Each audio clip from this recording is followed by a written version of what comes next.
Setelah sukses dengan Terminator di tahun 1984, Arnold Schwarzenegger kembali membintangi salah satu film legendaris yang menjadi favorit hingga saat ini. Halo semuanya, 2M di sini dan ini adalah alur cerita film Predator.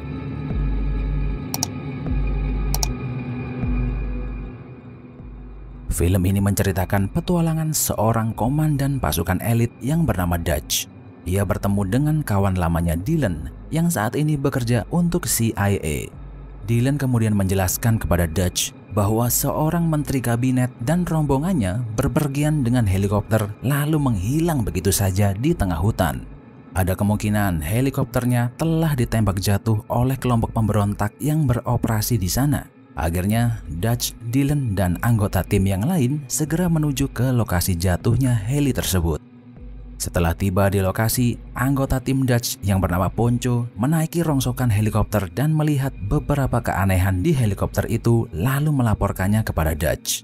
Ia berkata helikopter itu hanya terkena satu kali tembakan lalu jatuh. Dan sepertinya ini bukan helikopter penumpang, melainkan helikopter pengintai. Mendengar perkataan Poncho, Dutch mempunyai teori bahwa helikopter ini ditembak dengan rudal yang sangat canggih. Lalu ia berkata kepada Dylan, tak mungkin jika para pemberontak mempunyai senjata canggih seperti itu. Lalu anggota tim yang bernama Billy menemukan mayat 3 pria yang telah dikuliti dan digantung secara terbalik. Dutch mengenali salah satu mayat itu dari kalung mereka yang ternyata adalah Jim Hopper, seorang pasukan elit baret hijau. Dutch mulai kebingungan dan bertanya kepada Dylan apa yang dilakukan Jim Hopper di hutan ini dan siapa yang mengirim mereka kemari. Dylan menjawab bahwa ia tidak mengetahui apapun soal ini. Kemudian Billy menemukan ada kejanggalan di dekat mayat Jim. Ia menemukan banyak selongsong peluru di sana lalu berkata kepada Dutch, sepertinya Jim dan timnya sedang terjebak di sini dan kemudian menembak ke segala arah. Tapi saya tidak bisa menemukan jejak siapa yang mereka tembak.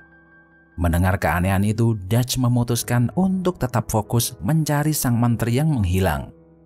Dutch dan timnya berhasil mendekat ke kamp pemberontak dan menyerang kamp itu habis-habisan.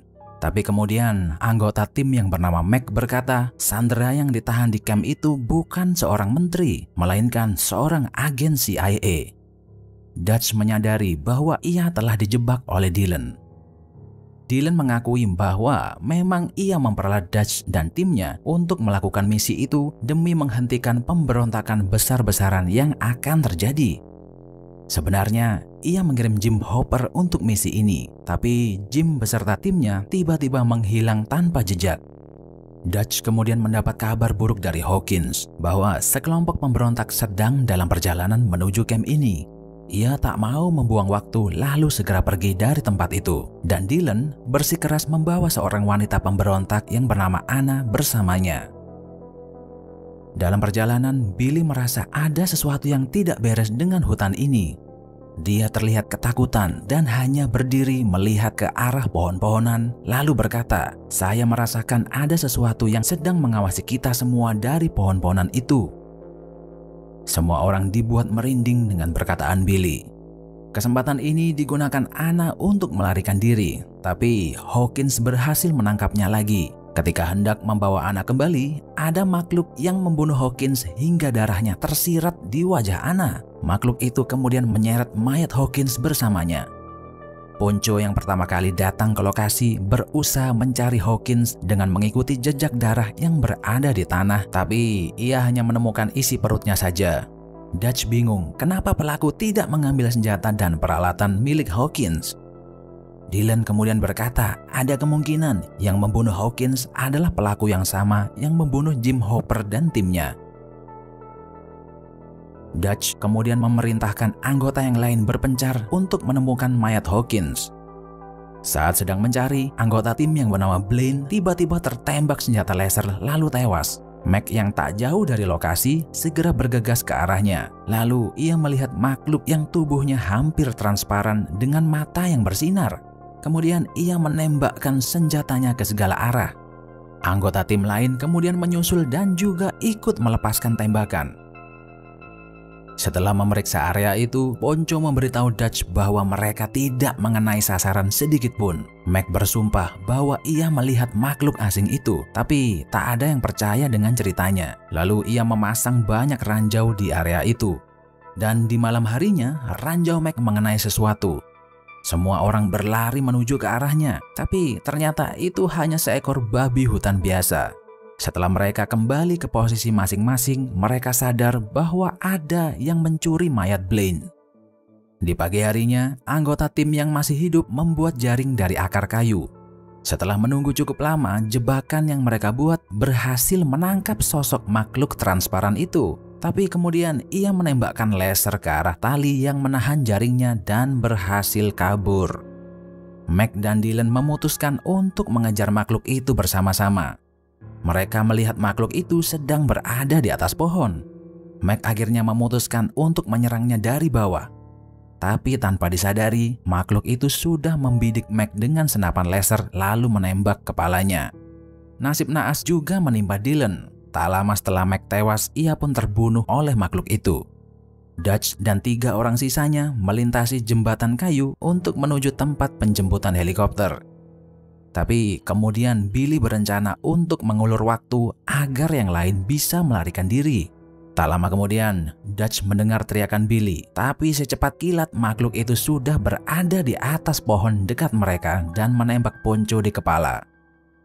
Dutch berusaha menembak balik, tapi ia juga terkena tembakan laser makhluk itu lalu rubuh. Ia kemudian meneriaki Anna agar lari sejauh mungkin. Dengan sisa tenaga yang ada, Dutch berlari lalu terpleset jatuh ke dalam sungai. Dia berusaha menepi, tapi makhluk itu juga melompat ke sungai dan mencari Dutch. Dengan badan yang penuh lumpur, Dutch bersembunyi di bawah tumpukan kayu dan akhirnya ia bisa melihat dengan jelas makhluk yang telah menghabisi kawan-kawannya itu. Terlihat jelas makhluk ini adalah alien canggih yang bisa berkamuflase dengan lingkungan sekitar dan juga ada senjata laser di pundak kirinya. Alien itu kemudian mendekat ke arah Dutch tapi hanya melewatinya begitu saja. Dutch yang saat itu badannya penuh lumpur akhirnya mengerti bahwa alien ini berburu dengan mendeteksi suhu panas mangsanya. Tak membuang waktu, kemudian Dutch mempersiapkan berbagai macam jebakan dan merakit busur panah yang dilengkapi bom rakitan. Tidak lupa, ia juga mengolesi tubuhnya kembali dengan lumpur dingin agar makhluk itu tidak bisa mendeteksinya. Setelah semuanya siap, ia berteriak sekeras mungkin lalu membakar api unggun yang besar untuk memancing sang alien. Ia kemudian mengawasi area itu dari atas pohon-pohonan yang tinggi.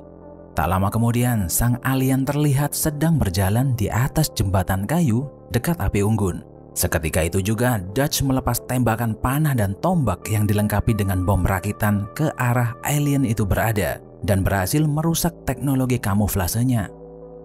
Alien itu kemudian menembakkan lasernya ke arah Dutch. Ia tak punya pilihan lain selain terjun ke dalam sungai untuk menghindar serangan laser itu. Setelah menepi, ia sadar bahwa lumpur di badannya sudah terhapus oleh air. Akhirnya, ia ditangkap oleh sang alien dan kemudian membuka helmnya.